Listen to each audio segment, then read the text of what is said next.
개강 얘기할까요? 네? 이번에 카드 사태 가지고 오늘 청와대에서 수석비서관회에서 박근혜 대통령이 공고를 했어요. 다음부터 그런 실언 한 번만 더 하면 뭐 가만두지 않겠다 이건 아니지만 책임을 묻겠다 뭐 이런 얘기를 했는데 어떻게 생각하십니까, 변호사? 대통령께서 적절하게 옐로우 카드를 보내신 것 같아요. 그래서 이제 국민의 마음을 아프게 하는 어떤 고위공직자에 대해서는 어쨌든 앞으로 좀 이렇게 혼내주겠다라는 취지의 말씀을 하셨고, 그건 공직자 아주 기본 자세에 대해서 대통령께서 적절한 표현을 하신 것 같고, 다만 제가 생각할 때는 대통령께서 어떠한 상황이 아주 정말 특별한 상황이 오지 않는 한은 지방선거 전까지는 개각을 안 하실 거다. 저는 이렇게 예상을 하고 있습니다. 지방선거 전까지는 왜냐하면 안 하실 거다. 대통령께서 본인이 인사하는 스타일을 절대로 바꾸실 일은 없다고 생각을 하거든요. 그러면 본인이 심중에 둔 스타일대로 어떤 사람과 스타일대로 인사를 하실 터인데 작년에 어떤 장관 인사 과정에서 여러 번 지금 트라우마가 있기 때문에 결국은 지방선거 전까지 그 리스크를 본인이 감수할 이유는 없다라고 스스로 생각을 하실 거예요. 그래서 어쨌든 지방선거 전까지는 이 좋은 분위기를 그대로 가자라고 하는 것이 아마 대통령의 생각이신 것 같고, 아마 그래서 지방선거 전까지 개각은 없을 것이다.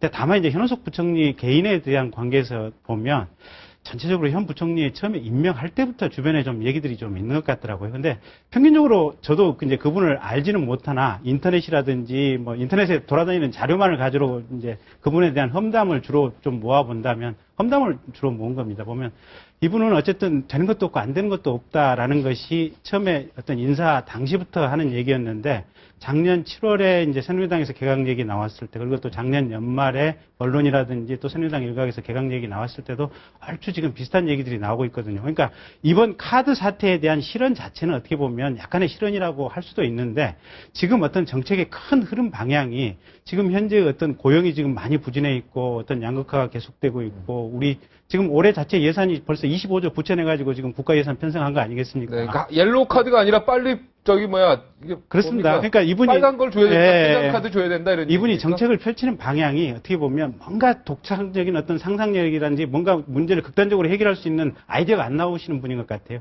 그래서 레드 카드를 빨리 지방선거 끝나고 나서는 어쨌든 무조건 바꿔야 된다. 아니, 김 변호사님 그 지적하신 게 오를 수 있어요. 뭐냐면 인사청문회 가지고 오죽 괴롭혔어야지. 그러니까 앞으로 그때도 인사청문회 제도를 좀 개선하자 했잖아요. 네. 뭐냐면 사람을 그 박 대통령도 이야기했지, 개인의 인격을 그렇게 짓밟는 그런 것은 정치적인 보복성이 있지. 이게 그 좋은 사람을 뽑아서 좋은 정치를 국정을 잘 이끌어 나가게 한다는 그런 제도적인 의의를 그 때문에 많이 비공개로 해야 돼요. 예, 그런 점은 우리가 사전에 말이죠. 충분히 아니 왜냐면 우리가 목욕탕에 다 옷 벗고 들어갈 때 같이 벗고 들어가야지 목욕탕이 존재하는 여기 왜 남들은 다 옷 입고 있는데 나만 다 벗고 앉아 있어요. 글쎄요. 그래서 그런 목욕탕의 의미가 그 점은 목욕탕이 마찬가지인데, 안 되지. 저도 이제 김 변호사님 말씀 비공개로 해야 돼, 청문회는. 예. 그거는 그렇게 하되. 네. 지금 말씀하셨듯이 현호석 그 부총리는요, 전번에 그 철도 노조 파업 때 그 야당일 때도 민영화 가지고 막 그렇게 이제 아주 신경이 곤두서서 붙어 있을 때도 공개부로서 잘못되면 민간을 넣을 수도 있다. 이런 또 이상한 말을 해가지고 또 상황을 뒤집어 놓고 말이죠. 이번에도요. 근데, 김 변호사님 역시 또 마음이 좋, 그 두 분 다 마음이 좋으시네. 마음이 좋아서 또 그걸 이해해주자고 그러는데, 그거는 아니, 교수님은 아니에요. 아직 안 물어봤어요. 그게 아니에요. 말을 말이지. 그렇게 말한 거는 오히려 적은 문제고 더 큰 문제는 이제 그분의 자질이라든가 이런 걸 말씀하시는데, 정치인도 그러고, 이게 부총리 중에서는 정치인이죠. 여하튼 정치적인 그 레토릭이요. 굉장히 중요합니다. 정치는 말이거든. 근데 국민을 그렇게 국민한테 아픔을 줄 수 있습니까? 당신들이 잘못해서 그런 거 아니냐.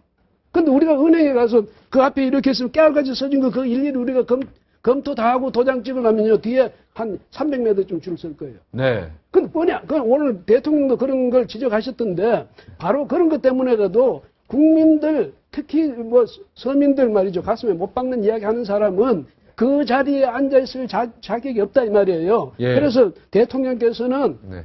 지금 말씀하신 대로 네. 옐로우 카드가 아니라 빨리 레드 카드로 바꿔야 레드 카드를 하나 정도는 지금 교수님, 했어야지. 김경진 변호사가 굉장히 생각이 깊으세요. 깊은 분이 왜냐면은 맞아.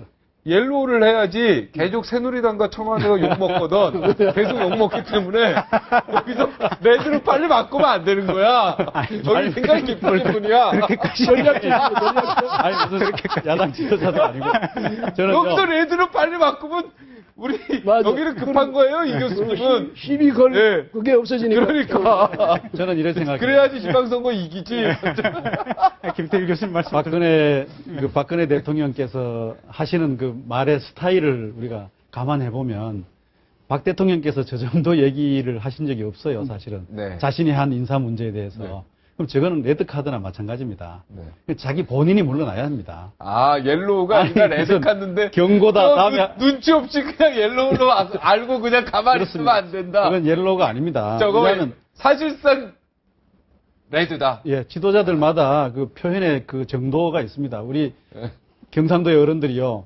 쟤는 조금 나쁘다 이렇게 하면 아주 몹쓸래를 아주 하는 거예요. 몹쓸래니까 조금 나쁘다. 그래서 그 육아의 어른들이 얘기하듯이 박 대통령 굉장히 언어의 절제력을 가지신 분이잖아요. 참다 못해 옐로우고 나중에 한 번 더 하면 이제 목을 책임 자르겠다, 묻겠다. 책임 묻겠다 했는데 사실은 지금 책임 묻겠다라는 것입니다. 본인이 물러나야죠. 아, 그러니까 경상도 저는 그렇게 분이니까 생각합니다. 박근혜 대통령이. 아니 반드시 뭐 그래서가 아니라 경상도 말로 언어의 조금 나쁘다 이러면은 아주 나쁜 놈이. 아니, 특별히 언어의 절제력을 한 번 더 경고는 사실상 경고입니다. 레드다. 레드입니다. 해장해야 된다. 그런데요. 이건 눈치 없이 모르고 계속 앉아 있으면 안 된다. 왜냐하면요, 그 현 부총리가 박근혜 정부의 가장 아픈 곳을 건드린 겁니다. 무슨 얘기냐면 계속 소통 문제 가지고 시달렸지 않습니까? 이분이 그 소통 말하자면 장애라고 하는 대목을 다시 한번 확인시켜 줬어요. 이게 말 실수가 아니라 말은 생각을 담는 그릇이지 않습니까? 본인의 머릿속에 저게 있다는 거예요. 오늘 점심 먹으면서 어떤 사람들하고 그런 농담을 했는데 이거 완전히 종편 스타일로 제가 말씀을 드리면 네, 뭐 종편 스타일이 어디 있습니까? 기분 나쁘게. 종편 스타일이 네. 아니 저 양반이 그 카드 가진 일반 사람들의 시민들의 그 어려움을 헤아리지 못하는 이유는 저 사람은 평생 법인카드만 써서 그렇다 이런 얘기를 하는 거예요. 네. 저 양반 법인카드 많이 썼잖아요. 청문회 때도 나왔듯이. 개인카드 없이. 아, 있잖아요. 예, 청문 그렇습니다. 본인의 법인카드 가지고 뭐 그러니까 개인 카드 자기가 만들어서 그걸 못했으니까 정보 아마 개인 카드의 어려움 그 고민을 몰랐을 것이다. 우리가 그 이렇게 하다 보면 무슨 정보 제공에 동의하느냐 이거 하기 싫지만 그 체크 안 하면 넘어가지 않으니까 네. 할 수 없어 했잖아요. 그리고 또 이 선생님이 말씀하신 것처럼 정말 그 상황 때문에 할 수 없이 했던 일인데. 접근해야죠. 안 되면 카드 말고 안 돼. 근데 이제 현 부총리가 그 어려움을 모르는 일은 본인이 한 번도 그런 개인 카드 만들어 본 적도 없고 평생 법인 카드만 사용했기 때문에 아픔을 몰라서 그렇다. 이런 이제 종편 스타일의 표현입니다. 아, 불만입니까? 아니 여러 사람들 많이 와세요. 그래서 제가 뭐 불만 가리죠. 레드 카드다 시원하게 얘기하는데 령 교수님. 예, 근데 뭐 저도 뭐 비슷하게 동의를 하는 편입니다. 아, 김태일 교수만 동의합니까? 예, 대통령께서 그런 정도로 강하게 얘기했다는 얘기는 의미가 굉장히 크다라고 저는 보고요. 근데 문제는요, 그렇다고 대통령이 지금 그 사표를 그대로 만약에 사퇴를 한다고 했을 때 사표를 지금 수리할 수 있는 지금 상황이 수리하게 될 경우에 지금 전개될 상황이 아까 우리 김경진 변호사 얘기대로 이게 만만치가 않단 말이죠. 근데 또 반대로 또 입장을 생각을 해보면 그러면 그러한 지금 경고, 뭐 누구는 옐로우 카드라고 그러지만 사실은 레드 카드다 뭐 이렇게 하고 있는 거를 받아든 현호석 부총리가 지금부터 일을 제대로 할 수 있겠습니까? 대통령께 지금 저런 구두 경고를 갖다가 전 장관이 그렇죠. 변호사 앞에서 받았는데 로 하나 보면 위축되잖아요. 예, 받았는데 게임 자체가. 예. 이게 말이죠. 그래서 이 전체적인 상황을 고려해 놓고 볼 때 이거는 물론 지금 사퇴할 경우에 경질할 경우에 뭐 인사청문회를 비롯해서 이게 상당한 어려움이 있고 지금 선거를 앞두고 이런 게 있지만 이 여당마저 들고 일어나서 난리친 이유가 뭐겠습니까? 사실은.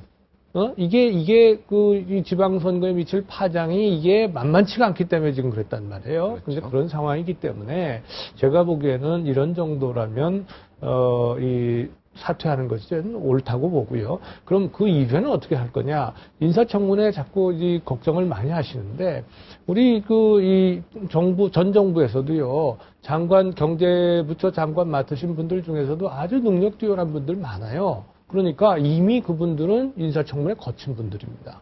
그러니까 이런 경우에는 확실하게 그런 인사청문회를 아무 문제 없이 통과할 사람들이 있어요.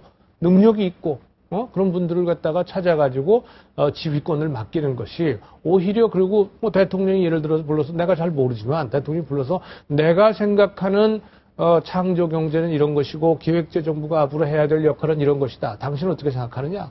라고 해서 물어가지고, 뭐, 동의하고 이렇게 된다. 그러면은, 이 통치 방향이, 기본 방향이 맞다. 그러면 과감하게 지휘권을 맡기는 거예요. 그렇게 되면 아마도 어디서도 얘기 못할 거 아니겠습니까? 그리고 어차피 지난번에 여구, 야구 간에 전부 다 인사청문회 통과 다 시켰는데 지금 와가지고 인사청문회 다시 해가지고 그 사람 안 된다 그러겠어요? 못하는 거 아닙니까? 그래서 이런 여러 가지 그 방법들이 있기 때문에 지금 인사청문회가 무서워서 장관 못 바꾼다는 얘기는 그거는 제가 보기에는 인사청문회의 본연의 뜻하고 완전히 다른 겁니다. 그러니까 지금 이 상황은 그냥 두었을 경우가 오히려 더 대한민국 경제나 국민들에게 더 큰 이 불편과 불만을 처리할 수 있다. 인사청문회를 아예 비공개로 하는 거 어때? 너무 공개로 하는 건 좀 문제 있죠. 충분히 논의될 수 그렇죠. 있고, 충분히 논의될 수 있죠. 특히 인사청문회 그걸 막 전체를 카메라 전부 다 돼가지고 공개해서 그게 막 아니라 그래서 인사청문회 지난번에 전체를 나누시네. 잠깐만 전체를 비공개로 하는 것이 아니라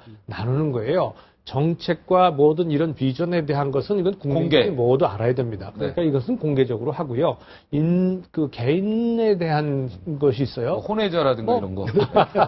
하여간 개인 프라이버시에 네. 관련된 것들은 비공개로 비공개로 하고 이런 식으로 이원화 시키는 것이 저는 바람직하다고 그래요. 제가 하나 더 좋은 아이디어네. 여기 이원화. 홍 교수님 말씀에 덧붙여서 말씀드리고 싶은 것은 이 강요들 말이죠. 네. 이 강요들이 대통령을 도와줘야 되는데 전번에도 그 철도 노조 때도 보면 미안한 얘기죠. 건설교통 장관입니까? 네. 이분은 그 동안에 전철 한 번 안 타보고 지하철 안 타보고 그날 또 갔다는 데가 어디 갔는데 무슨 공작차입니까? 어디 갔는데 자기 승용차를 장한 승용차를 몰고 갔어요. 그 시민들은 전부 전철이 안 가가지고 말이지 고생하고 있는데 자기는 승용차 가고 현장에 갔거나 고용노동부 장관 아예 노조 그쪽에 근처도 안 가봤다는 것 아닙니까? 이런 식으로 이번에 현오섭 부총리도 마찬가지고 대통령을 도와야 될 사람이고 대통령에 앞서서 대통령 앞에 나서서 정치적 책임도 지고 이렇게 해야 될 사람들이 전부 대통령 뒤에 숨어가지고 오히려 대통령 앞 가는 길에 바지가랑이 잡아당기고 이렇게 되면 이게 나라가 되겠습니까? 그래서